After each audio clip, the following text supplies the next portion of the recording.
Recording. Hi, everyone. I'm excited to welcome you here today.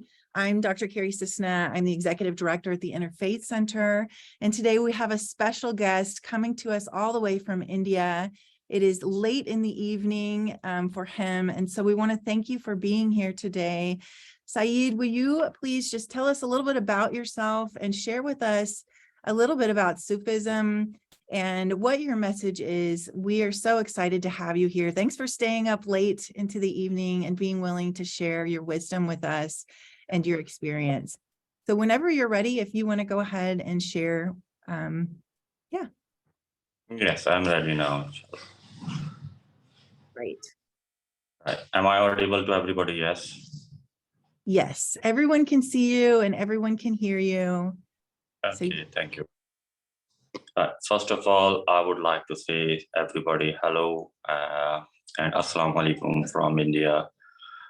Like Carrie have mentioned about me, I'm the 17th generation of the great prominent Sufi saint of Ajmer Sharif. His name is Haji Moinuddin Chishty, and entire world know about his work in humanity and Sufism, and the word which he have teach to the people and entire world. So first of all, we're going to talk about some of Sufism today in India, in Southeast Asia, and that we're going to talk about the healing part and the Sufism in peace. So if Kai is going to give me the permission, then I'm going to go ahead with that. Thank you so much. We are excited to hear everything you'd like to share with us. Yes, the Sufism, I'm going to start with the Sufism. Actually, the Sufism is a mystical form of Islam that emphasizes the devotional aspect of prayers and the use of both words and silence. It has a long and varied history in India, and there are currently several Sufi orders active in the country. You will explore the traditional Islamic practice and a brief overview of Sufism and how it can help you connect with your innermost self, which is currently we need ourselves to be coming to become a better human. Then we need the Sufism in our innermost section. Sufism is mystical, like I mentioned, the part of Islam in India from the centuries. Though it is a Muslim's traditions, Sufism embraces elements of other religions, making it a tolerant and inclusive form of worship in Sufi. It is believed that the true path of God is through love, devotion, not rules and regulations. Like currently, we have a lot of rules and regulations and wherever we go. But Sufism is not teach us this. Sufism teaches love and devotions. As much as love you have to God, to Allah, and devotions, it will work out the more and make you more closer to your God. They often live simple life devoted to the prayers and the meditations. Sufism has a long history in India where it has been instrumental in promoting interfaith understanding and cooperations. Sufism is an Islamic spiritual tradition that dates back on the 8th of centuries, and though it is often associated with Islam, Sufism is not sect of Islam, but mystical offshoot of the faith. Sufism seek to connect with Allah subhanahu wa ta'ala through mediation, prayers, and self-purification. Because these three things, which is mentioned in every religions, if you follow any religions, you have to get the meditations, you have to get the prayers, you have to get the self-purification. This is the first step to follow the Sufism. The practice and teaching of Sufi, meaning vary from one teacher to the next, But all Sufis share a common goal to experience gods. Love and guidance in India, Sufism has a long and rich history. Many of India's most famous shrines were built by Sufi saints and disciples. Today, millions of Sufis live in India and the traditions grows in popularity. The Sufis follow the path of asceticism or self-denial. To gain spiritual enlightenment, it can include practice such as meditations, contemplations, and prayers. Sufi orders include the Qadriya, Chishtiya, Naqshbandiya, Saharwardiya, and others. They are the most important orders in Sufism, and the most important ones are only the four. The first one is the Qadri, which is the 1098 years old, and the Chishtiya is about 1072-year-old, and the Naqshbandi is about 692 years old, and the Saharwardi is about 570-year-old. So they are the most four important tariqa is in Sufism. Sufis believe that God is within every person. It's not for searching anywhere. If you find, God is inside you. And that by following the path of asceticism, one can reach out and connect with the divine. It can lead to a deeper understanding of oneself and the world around them, and ultimately a more fulfilling life. One of essential teaching of Sufism is that there is one God who created and controlled the universe. Sufism and Sufis also believe in the divine power of music, like in order of Chishtis, Tariqa Chishtiya, if you've gone, there is the music is the most important part of the tariqas, the orders, because it's connect. The Khaja Moinuddin Chishti has said himself that if you connect to your God, that the beautiful thing about that to listen to music and concentrate on the music. If your music goes to your heart, you will connect to your God automatically. And his belief about the music and the poetry. Poetry, everybody know what's the poetry important in the Sufisms, like Jalaluddin Rumi and Hazrat Nizamuddin Auliya and other prominent Sufis, which are often used in worship. They teach that it's essential to lead a good life and be humble, kind, and generous above all. They stress the importance of love for God, for other, and self. So we have to learn this, that if we we have a love of our God, then we have love to the other person as well, and we have to love ourselves as well. Asia's most notable Sufi figure, the Sufis who are well known in Asia, who have worked very hard in the Sufisms, in Asia, Pakistan, Bangladesh, India, and entire Southeast Asia. There is a few names which I'm gonna be tell you. The first name is Bulle Shah. The second is Data Ganj Baksh. The third is Khaja Moinuddin Chishti, and the last one is Nizamuddin Auliya.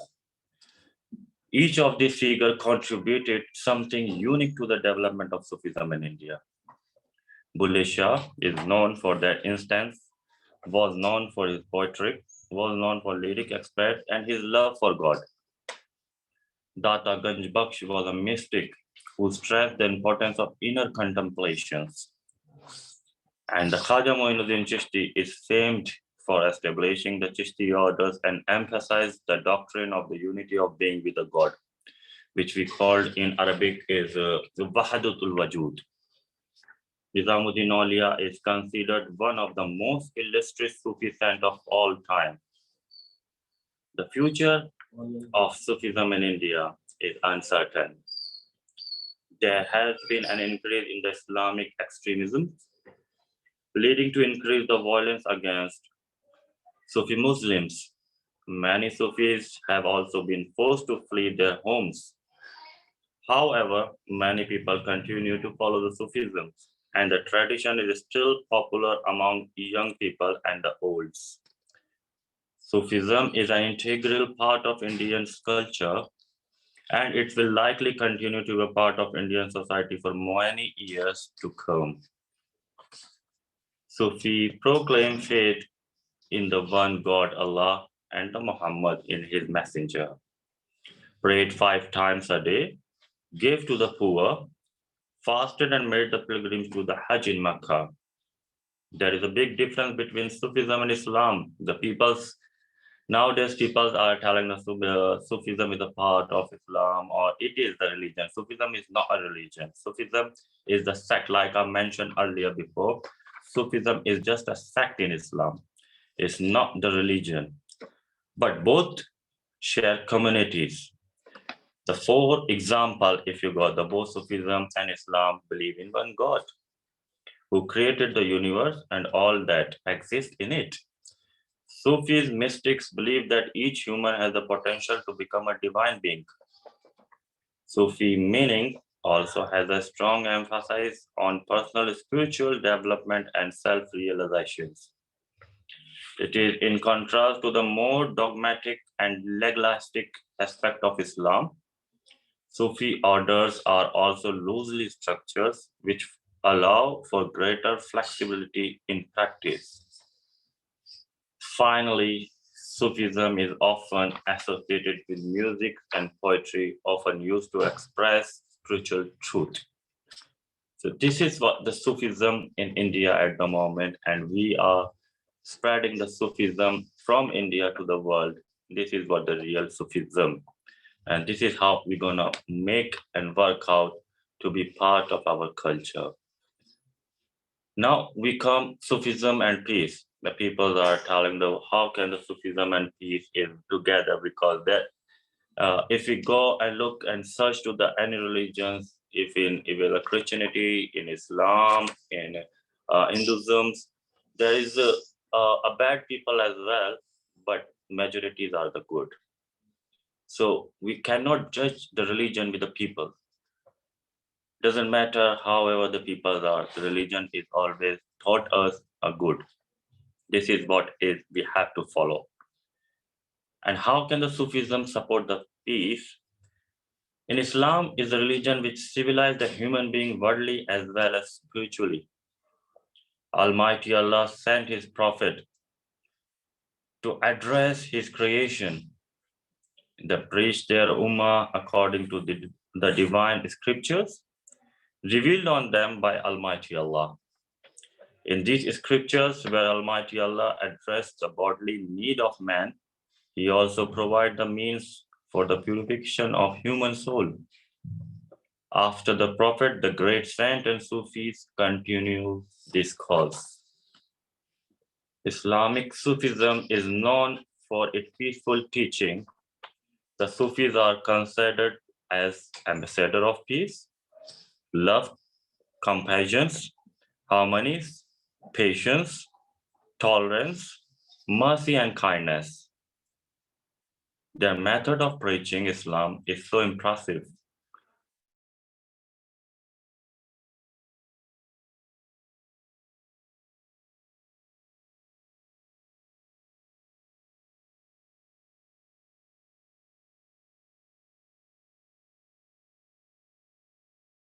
I think we lost sound.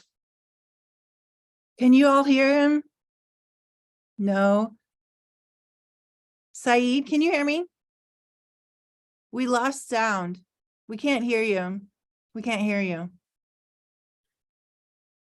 We can't hear you.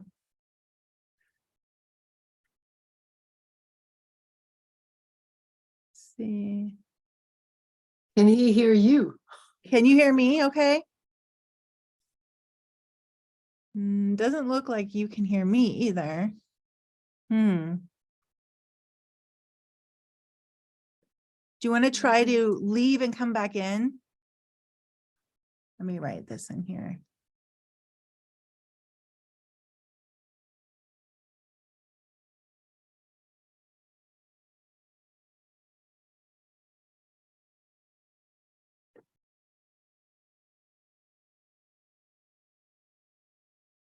No.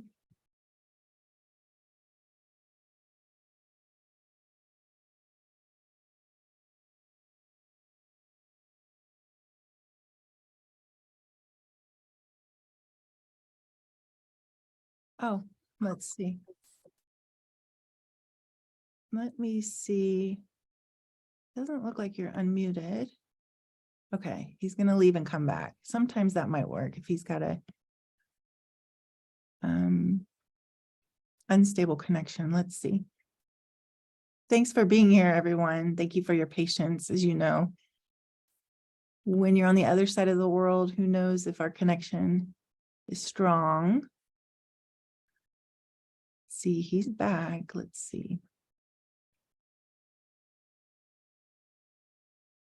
He's joining us right now.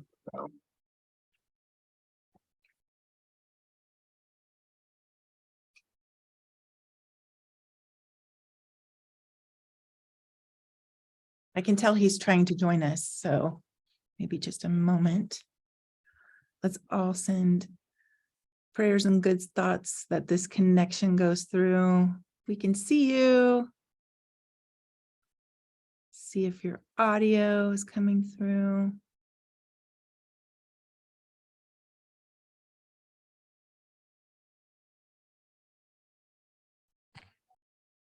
I think we can hear you now. Okay, that's fine. But Yes, sorry about that. you're back. Okay, Oh, great. Yeah, and sorry about the disturbance which we have faced in the middle, because obviously we are living in the one of the biggest country in the world known about it, but we have very less technologies about the internet. So it is my apologize for that. No problem. And now I have to come in the where I was in the Sufisms in about peace, Sufis and peace, ambassador of peace. They have love, compassion, harmony, patience, tolerance, mercy, and kindness. The method of preaching of Islam is so impressive.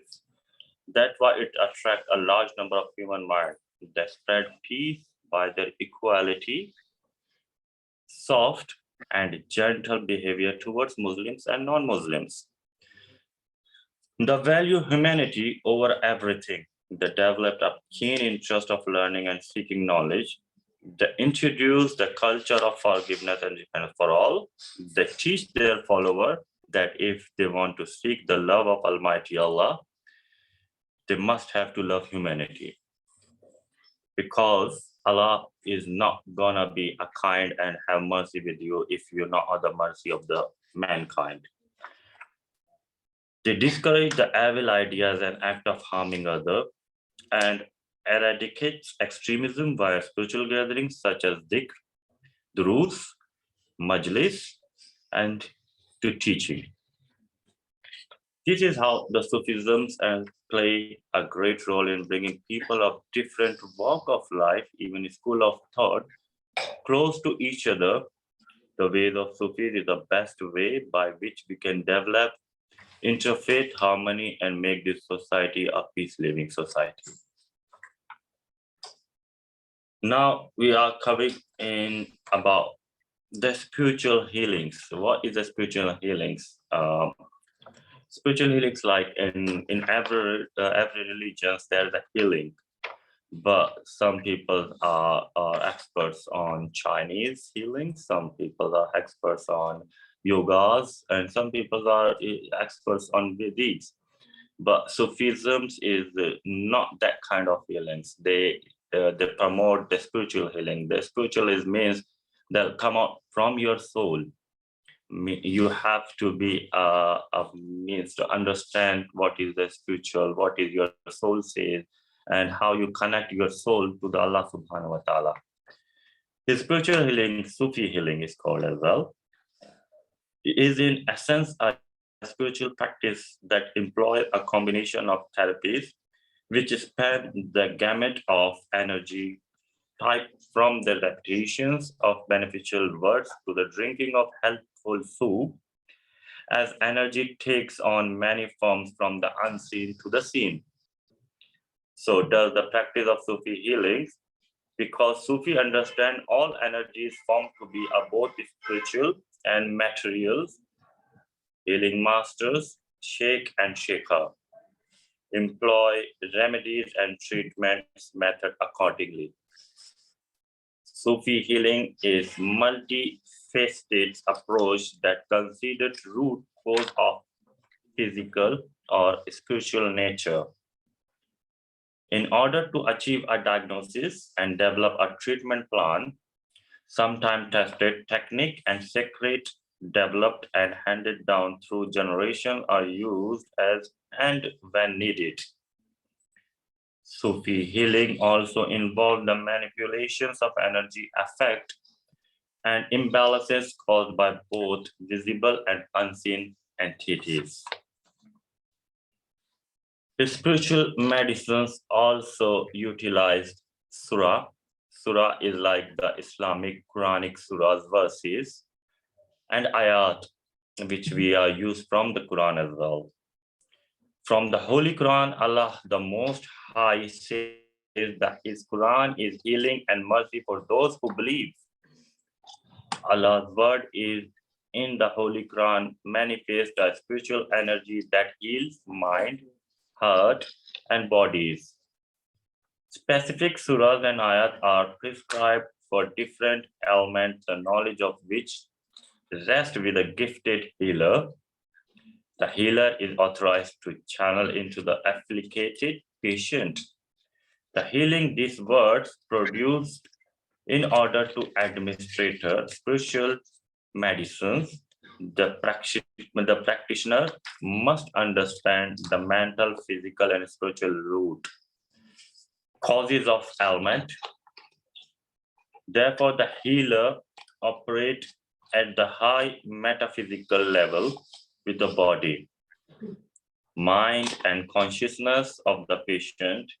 The healer connects spiritually to the patient body or organs, along with the source and spirit that aid these organs and their functions. Ultimately, the healer intends to balance all the body organs and their functions throughout the process of healing. Another type of treatment that is infused with a spiritual character is the use of simple geometric diagram called taweez. Taweez are mediums of energy that are confined and configured in the form of a diagram and are specifically designed and formulated for particular ailment or conditions. These unique and various prescriptions combine spiritual and material remedies. Spiritual healings can also be effected remotely. The practice of Sufi healing is based on using the most natural and least invasive method to treat, alleviate, and prevent illness. At times, medicinal herbs or specific foods may be recommended. Treatment are administered with deference to ongoing traditions, Western medical regimes that may be particular to a patient. Attention to a diet, lifestyle, and appropriate physical exercise are often key aspects of Sufi treatment program. Sufi healers also encourage their patients to maintain physical cleanliness and a clean environment to help dispel intrusive and destructive negative energy. In the end, I'm gonna share some words which is a great prominent, like I mentioned, the name of Syedna Haji Ambar Chishty have given a message for entire humanity. And his message are love all, hate none. May talk of peace will avail you not. May talk of God and religion will not take you far. Bring out all of the latent power of your being and reveal the full magnificence of your immortal self.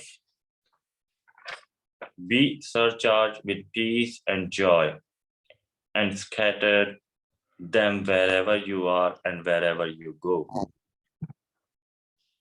Be a blazing fire of truth. Be a beauteous blossom of love, and be a soothing balm of peace. With your spiritual light, dispel the darkness of ignorance, dissolve the clouds of discord and war, and spread goodwill, peace, and harmony among the people. Never seek any help, charity, or favors from anybody except Allah. Never go to the court of kings, but never refuse to bless and help the needy and the poor, the widow and the orphans. If they come to your door, help them. This is your mission to serve the people. Carry it out dutifully and courageously so that I, as your Pir Murshid, may not be ashamed of any shortcoming on your part before the Almighty God and our holy producers in the Sufi order on the day of judgment. So this is what is my today topic, which I have put in front of you. So it's over to you, Carrie. You can take over. And if anybody wanted to ask any questions, I'm here. Wonderful. Thank you so much. That was a beautiful prayer to end on. So profound and beautiful. We do have a question in the chat box that we can start with. Connor is asking, what kind of ailments of the soul does Sufi healing remedy?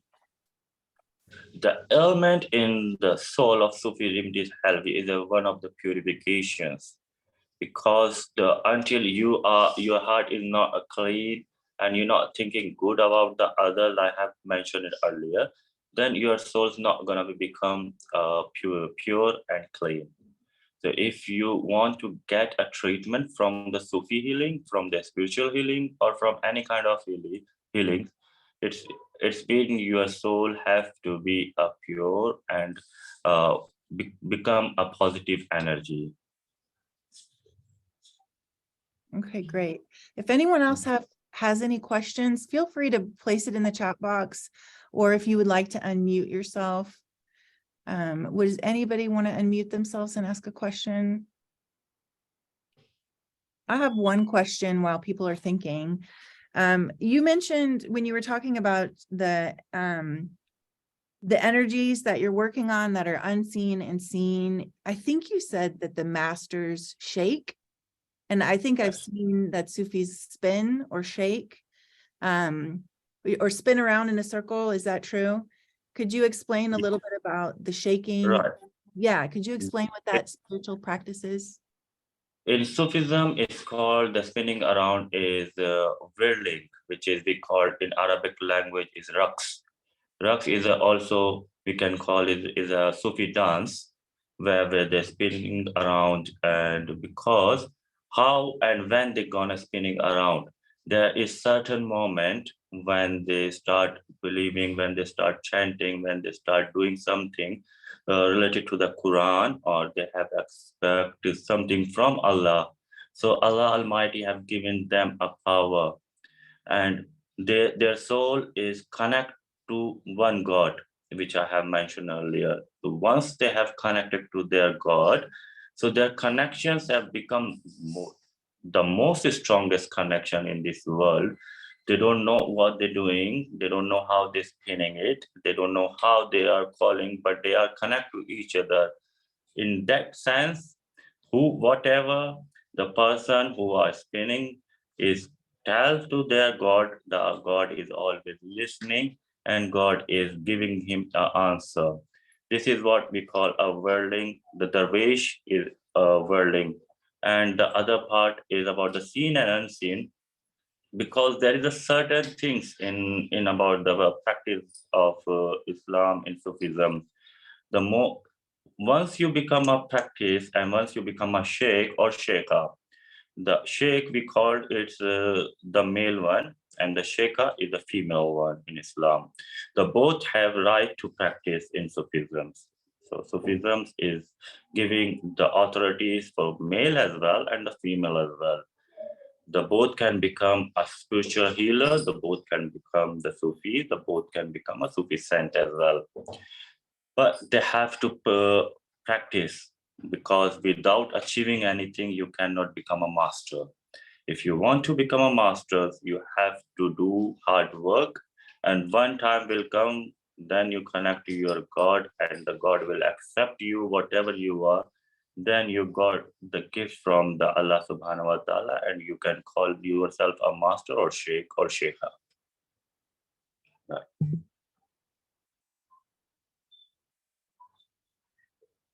All right. Do we have any other questions from anyone who's on the call? Or any comments, any things that, so we have a question from Fatah. Did I hear this correctly?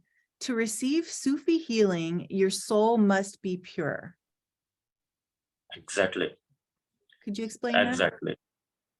To Sufi, to become like inwardly think, if you said, if you become a doctor, you have to go through a lot of diplomas and degrees, you have to go through a lot of research, you have to go through a lot of medical explanations.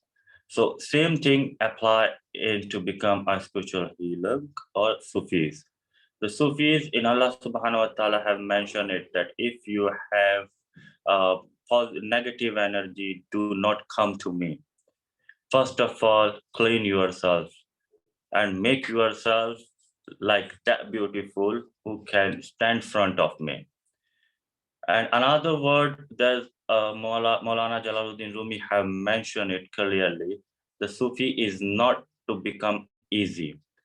You have to work hard, and in 8 years in your lifetime, if you do one mistake, you cannot become a Sufi. 8 years of your lifetime, if you make one mistake, you cannot become a Sufi.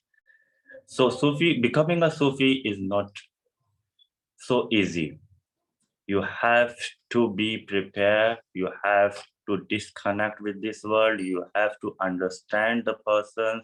You have to understand and what you are and what your inner feelings, what are you are supposed to work for this world. Not anybody can become a Sufi or Darwish. For this, you have to do hard works and become helpful to this world. Like Khawaja Moinuddin Chishty have mentioned it, if the one person is come to him and he said to he's asked, "Oh Moinuddin, I wanted to become one of the best Muslim," and Moinuddin Chishty have laughed and replied on his answer that you cannot become a best Muslim because I'm not that one who can make you become a best Muslim. So the person is think that, oh, you are a Sufi saint, why can't you make me a best Muslim? Then he replied that I cannot. The best Muslims is only can make by God. It's not in our hand that we can make you a Muslim or a best Muslim. But he said, I can make you a best human being. If you become a best human being, then might be Allah subhanahu wa ta'ala will make you a best Muslims and like you, your activities. Then he asked, okay, Moinuddin, tell me, how can I become the best human being? Then he replied, clean your heart. Do not keep anything in your heart to the other person. Doesn't believe if it's from, doesn't matter if it's from Muslim or if it's from a non-Muslim. Clean your tongue, give respect to your elder and your younger, and clean your eyes. If these three things is clean, then you are the best human being. And once you become the best human being, then you might become a best Muslim in this world. Great story and great explanation. So we have two more questions. One, can you be born a Sufi by being born into a Sufi family, or do you need to take steps to become Sufi during your life? No, to be honest, it's not necessary to be born in the Sufi's family. Sufism is not coming through generation and generation. It's been a gift from the God to the person. Whoever he like, the Allah Almighty, he give the gift and he can make him his friend as a Sufi. But to become a Sufi, like I said, you have to become and make yourself one of the strongest person. To make a Sufi is not necessary that you are belong from the Prophet Muhammad ﷺ lineage or from the Sufi lineage or from any other prominent person lineage. Even if you are a poor, even if you are from any other religion, if you are from any other country, you can become one of the best Sufis if you follow the path of truth and haqq. All right, Mary, do you want to unmute yourself and ask your question? Yes, because thank you. For some reason, I can't send my message. So I wanted to ask two things. How can you tell if one is a Sufi master? And then I'll ask the next question. A genuine Sufi master. I beg your pardon, please. How can one tell if someone is a genuine Sufi master? All right, the genuine Sufi masters. Right. Okay, the genuine one, the interesting question, to be honest. This one, first of all, do we have our eyes in this world to find out who are the right one and who are the wrong one, first of all? Because we haven't got that eyes, we haven't got that power to recognize the person who are the fake and who are the reals. The genuine Sufi master is the one who are hide from this world, because it's very, you can find them, but it's very hardly you can find it. The people who are advertising themselves, the people who are promoting themselves that, oh, I am the Sufi, come to me, I'm the master, and I'm the genuine person, I'm the original, like blah, blah, and everything of this world. So definitely there is something not right about him. If you want to find him, the genuine Sufi master, you have to search it.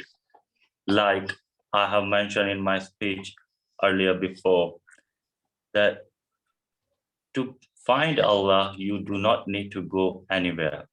To find God, you do not need to go anywhere. If you want to realize God, if you want to realize Allah, you will need to find inside of yours. Allah is always living inside of human being, person, in his heart. If your heart is clean, then you will find your God, your Allah inside in your heart. And like Allah subhanahu wa ta'ala have mentioned in Quran, that I am the first, huwal awwalul, huwal akhirul, huwal zahirul, huwal batinul. That means I am the first, I am the last. I am in your talk and I am in your eyes. So see me, feel me, talk me, and I am in your last. Means I am always with you. But it's up to us that how can we recognize the God.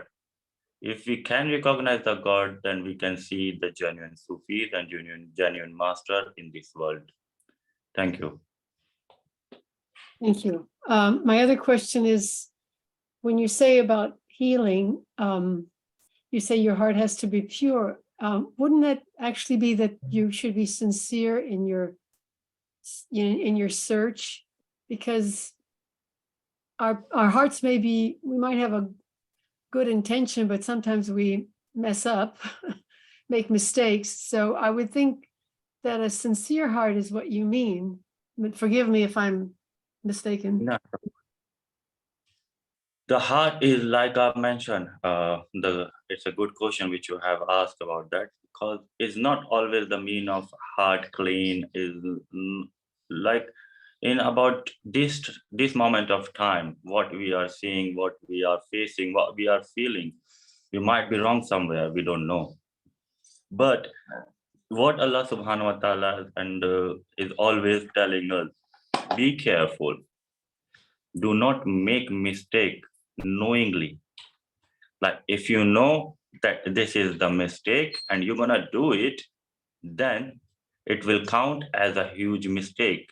But if you don't know it's a mistake and it will happen from you, then it will not count as a big mistake. It will be forgiven by the Allah subhanahu wa ta'ala, and it will be erased from your records. And if we keep grudges to the other person, if we keep jealous to the other person, Allah said, do not jealous to any other person, because this is one of the biggest sin Allah have declared in his eyes, that if you jealous to any person, why do you jealous? Didn't I give it to you enough? Didn't I make you that person? Didn't I give you two eyes, two legs, two hands to work, hard work for this world and make yourself a beautiful? So if we believe on his statement that we are capable for doing everything, we are capable for helping and receiving help, like everything we have, but only thing we forget is to thanks to Allah or our God. If we keep forgetting that, the person who be receiving it, once, as example, in the end of month, once you receive the salary and your boss is front of you, you said, oh, thank you, boss, I have received my wages of this month, right? Next month you start your working, and then end of the month you haven't received your wages on time. You said, oh, I haven't got my wages of this month. So what kind of boss I got? So same thing applied in your life as well. Whenever you got something, thank you to your Lord, thank you to your God, and thank you to Allah as well, that because of him, you have get everything. And always try keep your heart clean. Do not keep jealousy. Do not hate anybody. Do not tell anybody that you are doing this, you are doing that, because he is the one who's watching everything. So this is what is my example to the people, to become one human, because we all from the one person, and his name is Adam. Thank you. I love that. So we have two questions, but as you're talking, I grew up with a Christian background, and it reminds me of a Christian scripture that says, create in me a clean heart and renew a right spirit in me. And then also in the Bible, King David, the reason why God loved him so much is he was a man after God's own heart. He was always chasing God's heart. Even though he made mistakes, his intention, he always wanted to have the heart of God. So I love that we have these similarities in Christianity and Islam and Sufism. And one of the questions from Mike Johnson is there any is there any experience with Sufism that is similar to monasticism in Christianity or Buddhism? Can you think of other similarities with Sufism? Oh, did we lose him? Oh, no. Well, as he rejoins us, did anyone else notice any other similarities with that value of creating a clean heart or chasing a pure heart? In any other traditions? It looks like he's rejoining us. Yeah, sorry. Oh, good, you're back. Yes. So yeah, the question is Sufism, is there anything similar to Buddhist or Christian monasticism? So like the monks or those kind of mystic or living those monastic life. Do you know the word monastic? Yeah. Okay, perfect. Is there similarities with Sufism? Every religion is equal. The name has been changed. First of all, we need to understand that. Even if it's from Buddhism, if it's from Christian, even if it's Jews, or even if it's Islamic, even if it's Hinduism, only the name has been changed by the time and time, right? And if you're talking about the Buddhism, the great Buddha, what he did in his life is always to praise the Allah. He's always remember his God. He's always put his faith on his God. And he tell to the people that follow the right path, follow the right things, do not hurt anybody. And whatever you have, try to give that in the charity. So if he's telling you the right path, that the religions and the person who belong to the religions will never be wrong. So our question is finished here. If we're talking about the Buddhism, as the all religions is taught and teach is the same thing to this world, it's up to us that what we get from our religions. That doesn't mean that like I mentioned, that every religions have bad people as well and the good people as well. So whatever is worthy to us, we take it, and whatever is not worthy us, we don't want to listen that. This is a bad habit in human being. But the masters, the teachers, they never ever think like that. They always think to give the right educations and right knowledge to everybody. And the same thing have been about the knowledge and the teaching is been given the message from the Prophet Muhammad as well, peace be upon him. He said, if you want to take the knowledge, and for knowledge, if you have to travel to the Ghazan, at that time, China used to call a Ghazan. So he said, if you want to take the knowledge, and for traveling, you have to travel to the China, go to China, take the knowledge and come back here, because knowledge is one of the biggest wealth for human being and is make you richer and richer. If you don't have a knowledge, so you are not a wealthy or rich person. If you only have a money and you call yourself, I am a richest person of this world, according to the masters and according to the me, he is one of the poorest person in this world because he don't have a knowledge. And same thing is been said and taught by teaching by Buddha. And he said same thing, get the knowledge from every part. Even if you get from the soil, even if you go get the rays of sun, even if you get the knowledge from the shore of the sea, try to grab it, because it will work out for you when you sit on my place. Thank you. It's a good reminder. Keep learning. I love that. So there's two comments and a question. I think I'll read the first comment because it goes with what we were just talking about. Mary says that marriage is considered half your religion according to the Prophet Muhammad. So there's no monasticism in Islam. I don't know if you have a reaction to that, but Claudette says the Baha'i prayers say, create in me a pure heart, oh my God, and renew a tranquil conscience within me, oh my hope. So it's very similar in the Baha'i faith as well. And then, go ahead. The first question is about the marriage. It is? Marriage is considered half your religion. So Okay, but being married important in Sufism or Islam? Would you say? yeah, actually, the Prophet Muhammad have been clearly mentioned in his book, it's called Hadith, that marry wherever you are, where you are happy, that you're gonna do the marriage. Even if you are unhappy, do not get marriage, because the marriage is something which is gonna make you and your life happier ahead. And if about the Sufis is also have instructed to get married, because this is the Sunnah of Prophet Muhammad. Prophet Muhammad have ordered to his all companions, all Sufis, all saints to get marriage and give them a knowledge, whatever you have. Do not make them a good, just vibe out and single. Make them a good person, make them a good human being. Even like Syedna Moinuddin Chishty, which I am generation is, when he used to give his speech, when he used to give his lecture, he called everybody, oh people, come and listen to me. His message was always like that. He never ever told, oh Muslim, come and listen to me. No, he always said, oh people, come listen me. If you like it, follow it. If you don't like it, just tell me, I will stop it. So this is the main thing and main motto which we have to work out to give a good message and keep these religions to one side. After end of the day, We are human beings and we are related to each other. This is the biggest message of this world, which we need to follow and practice.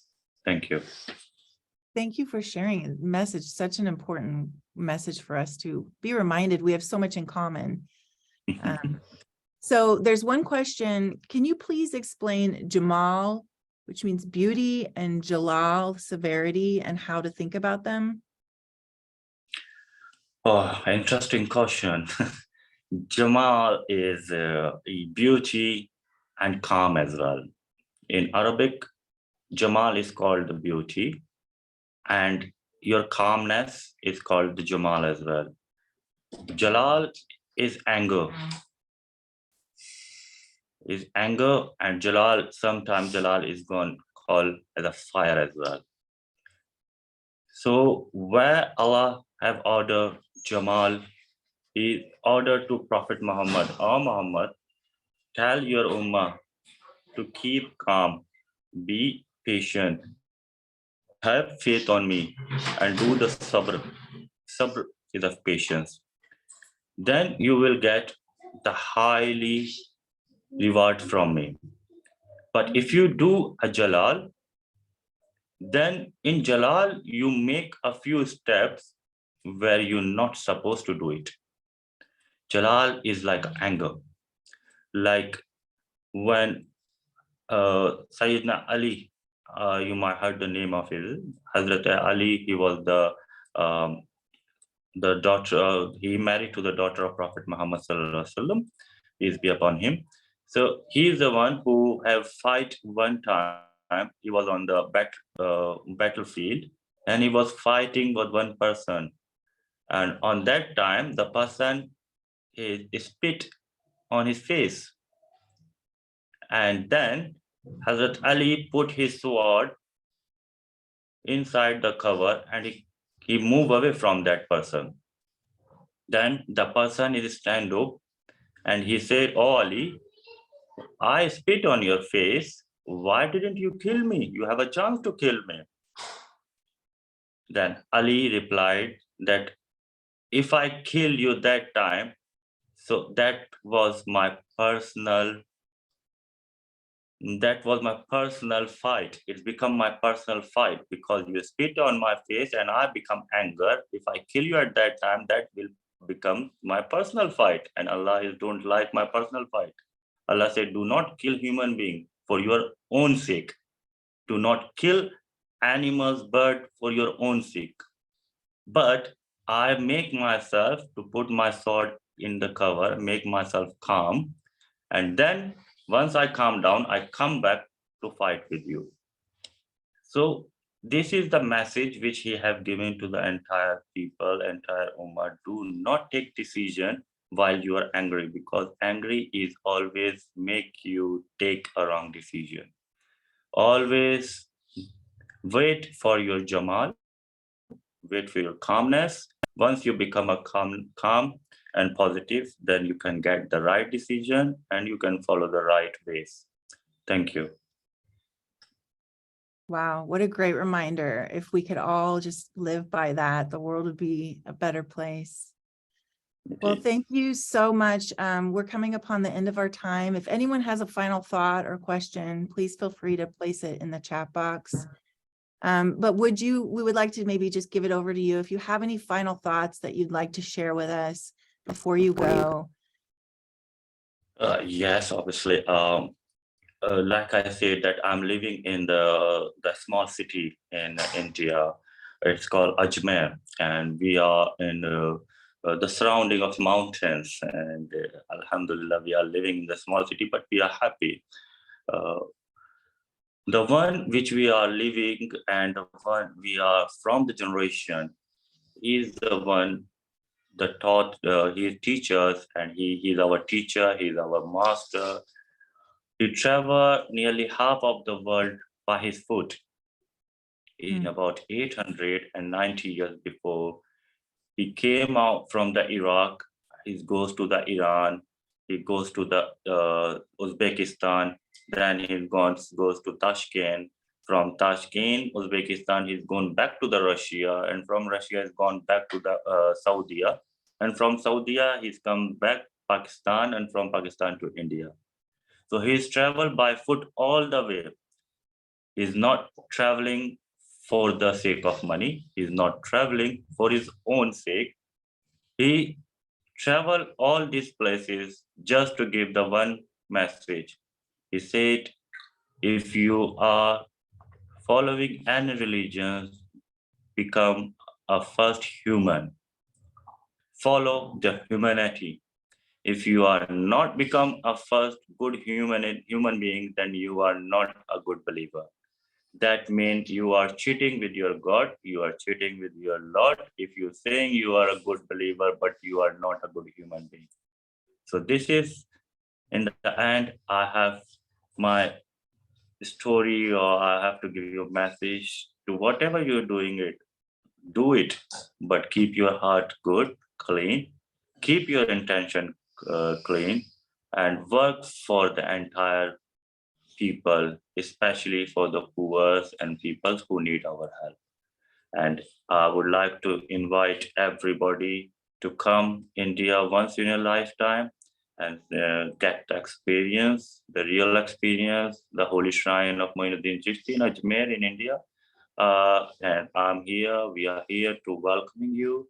Inshallah, look forwarding you in the future. So thank you very much. Thank you so much for those wonderful words. Thank you for spending an hour to share your journey with us and your wisdom. And everyone knows how to find you. We have your website, and we know how to find you on Instagram. But please keep sharing your message. It's such a beautiful thing to hear. And I feel like it raises all of our energy just to hear your words and your message. So keep up the great work. And we will keep following you and seeing how your journey unfolds. We wish you the Inshallah. best. Yeah, have a wonderful day. Thank you Okay, everyone thank you. for being here. Thank you. Okay, bye. Thank you so much. Thank you and God bless, someone says. Thank you. Have a good day.